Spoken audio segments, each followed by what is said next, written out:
नमस्कार, मैं हूं अंकुर और आप देख रहे हैं सत्य हिंदी का न्यूज बुलेटिन। एक नजर अब तक की सुर्खियों पर। बिहार के अररिया लोकसभा क्षेत्र से भाजपा सांसद प्रदीप सिंह ने मंगलवार को ये कहकर विवाद खड़ा कर दिया कि अगर लोग अररिया में रहना चाहते हैं तो उन्हें हिंदू बनना चाहिए।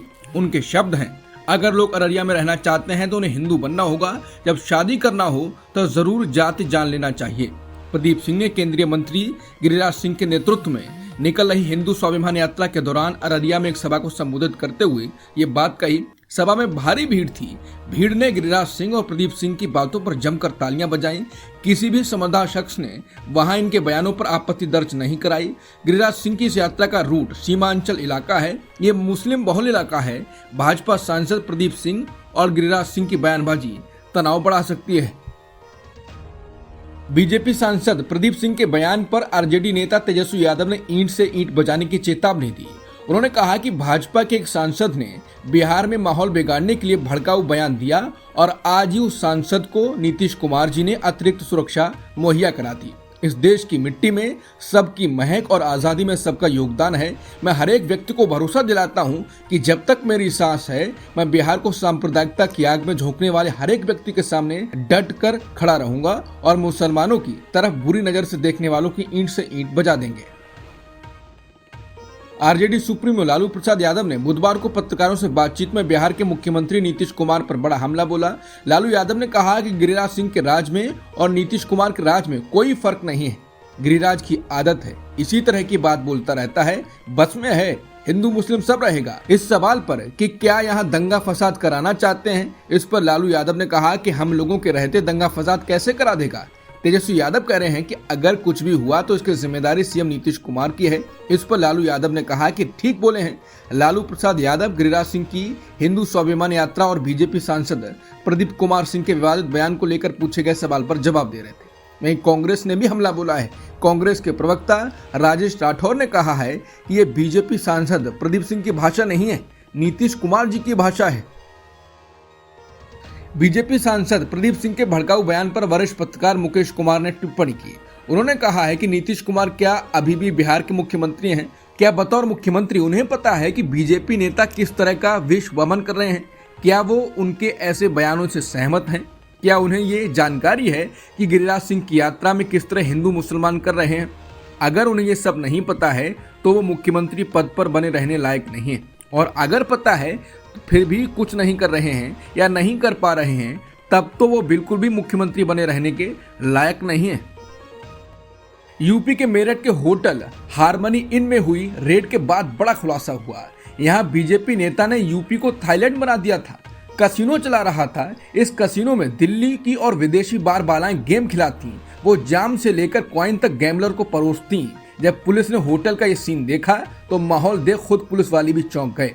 कैसीनो चलाने वाले होटल मालिक भाजपा नेता मेरठ महानगर के पूर्व कोषाध्यक्ष नवीन अरोड़ा हैं। पुलिस ने होटल मालिक और भाजपा के पूर्व महानगर कोषाध्यक्ष नवीन अरोड़ा समेत कुल 8 लोगों को गिरफ्तार किया।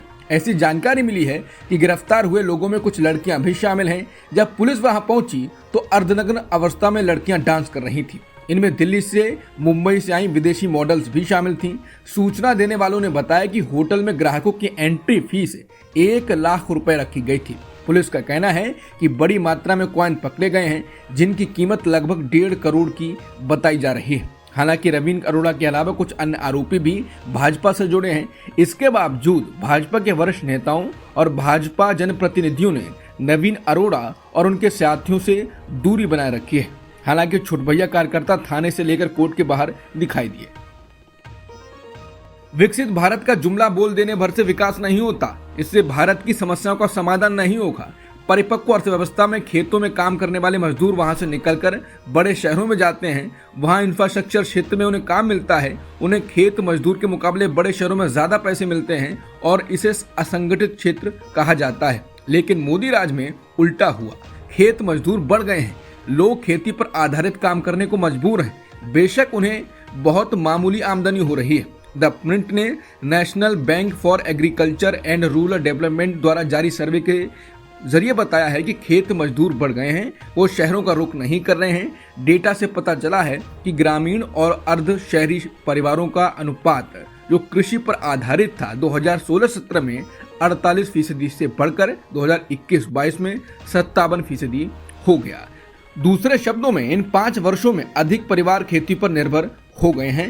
ये सवाल उठेगा कि कोरोना काल में ये हुआ था जब कई शहरों से मजदूर गांवों में अपने घरों को लौट गए थे।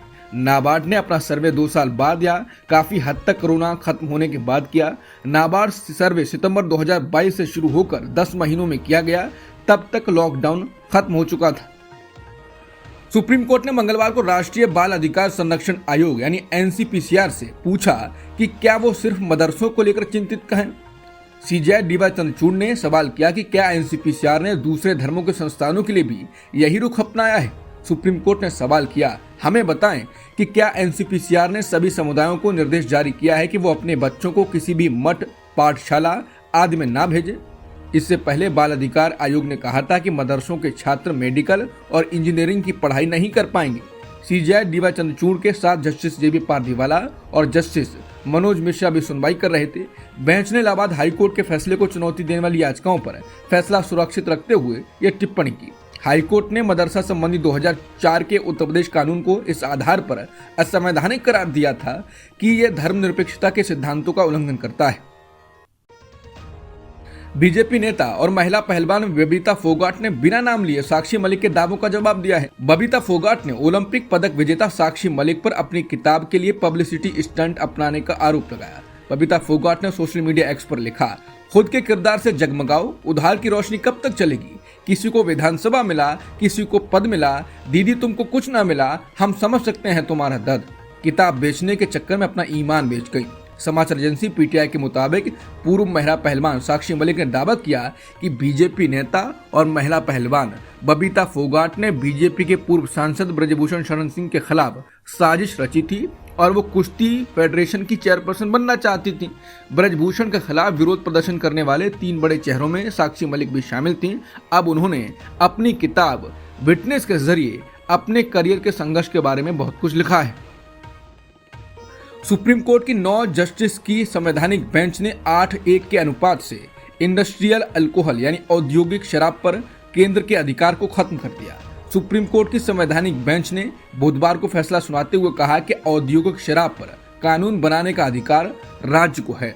सुप्रीम कोर्ट ने 1990 के 7 जजों की संवैधानिक बेंच के सिंथेटिक्स और केमिकल्स मामले में दिए गए फैसले को खारिज कर दिया। 1990 में संवैधानिक पीठ ने केंद्र के पक्ष में फैसला सुनाया था। संवैधानिक बेंच की ओर से कहा गया था कि राज्य समवर्ती सूची के तहत भी औद्योगिक शराब को विनियमित करने का दावा नहीं कर सकते। सुनवाई के बाद फैसला सुनाते हुए सीजेआई चंद्रचूड़ ने कहा कि औद्योगिक अल्कोहल पर कानून बनाने के राज्य के अधिकार को छीना नहीं जा सकता है। सुप्रीम कोर्ट ने कहा कि राज्यों को औद्योगिक अल्कोहल के उत्पादन और सप्लाई को लेकर भी नियम बनाने का अधिकार है। कांग्रेस नेता प्रियंका गांधी ने आज वायनाड लोकसभा उपचुनाव के लिए अपना नामांकन पत्र दाखिल किया। इससे पहले उन्होंने संसदीय क्षेत्र में रोड शो शुरू किया। इस मौके पर कांग्रेस अध्यक्ष मल्लिकार्जुन खड़गे, पूर्व पार्टी प्रमुख सोनिया गांधी और राहुल गांधी मौजूद रहे।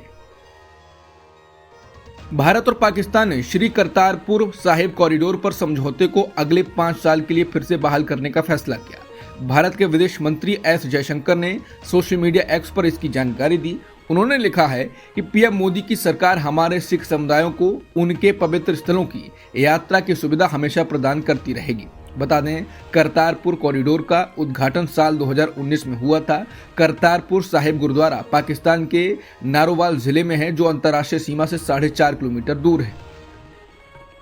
अमेरिका में सिख अलगाववादी गुरपतवंत सिंह पन्नू की हत्या की कथित नाकाम साजिश से जुड़े मुद्दे पर एक सवाल के जवाब में अमेरिकी विदेश मंत्रालय की प्रिंसिपल डिप्टी प्रवक्ता वेदांत पटेल ने प्रतिक्रिया दी। उन्होंने एक प्रेस कॉन्फ्रेंस में पत्रकारों से कहा है कि संबंधित जांच को आगे बढ़ाने के लिए अमेरिका और भारत दोनों सरकारों के बीच पिछले सप्ताह सूचनाओं का आदान प्रदान किया गया। हम समझते हैं कि भारत की आंतरिक जांच समिति अपनी जांच जारी रखेगी और उम्मीद करते हैं कि पिछले सप्ताह की बातचीत के आधार पर आगे कदम उठाए जाएंगे। वेदांत पटेल का कहना है कि निश्चित तौर पर अमेरिका तब तक पूरी तरह से संतुष्ट नहीं होगा जब तक कि उस जांच के नतीजों के आधार पर सार्थक जवाबदेही न तय की जाए। ये एक ऐसा मुद्दा है जो जारी है और दोनों देशों में इसकी जांच चल रही है। बता दें, सिख अलगाववादी नेता गुरपतवंत सिंह पन्नू की अमेरिकी धरती पर हत्या कराने की कथित साजिश रचने के अभियुक्त निखिल गुप्ता को चेक रिपब्लिक से अमेरिका लाया जा चुका है। अमेरिकी अधिकारियों के मुताबिक निखिल गुप्ता पर सिख अलगाववादी गुरपतवंत सिंह पन्नू की हत्या करने के लिए सुपारी देने का आरोप है। बांग्लादेश में एक बार फिर से तनाव बढ़ रहा है। इस बार तनाव राष्ट्रपति मोहम्मद शहाबुद्दीन के एक बयान के बाद बढ़ा है और अब उन्हें पद से हटाने की मांग जारी है।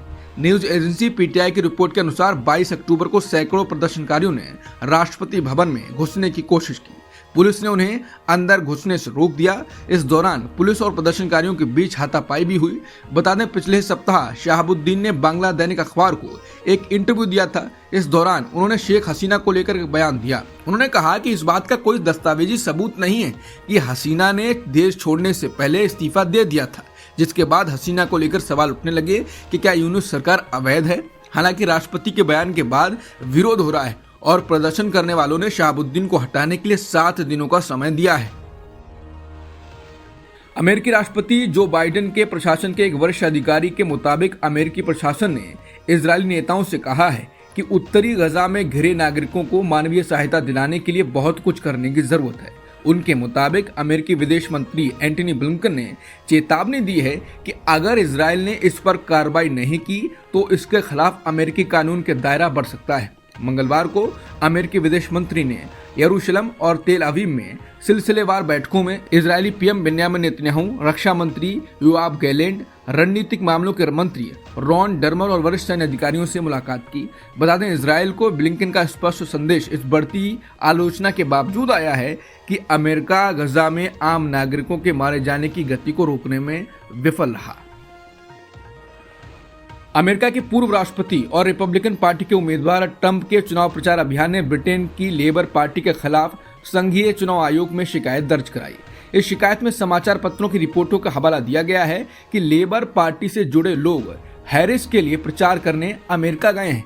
इसमें लेबर पार्टी पर हैरिस बाल्ज के चुनाव अभियान की सहायता के लिए अमेरिकी चुनाव में हस्तक्षेप करने का आरोप लगाया गया है। शिकायत में लेबर और कमला हैरिस के प्रचार अभियान के बीच संपर्क के बारे में मीडिया रिपोर्टों का हवाला देते हुए तर्क दिया गया है कि ये अवैध योगदान जैसा है। बता दें, कमला हैरिस अमेरिका की मौजूदा उपराष्ट्रपति हैं और वो डेमोक्रेटिक पार्टी की तरफ से राष्ट्रपति पद के उम्मीदवार भी हैं। अब तक की सुर्खियों में इतना ही। बाकी खबरों के लिए बने रहिए सत्यहिंदी.com के साथ।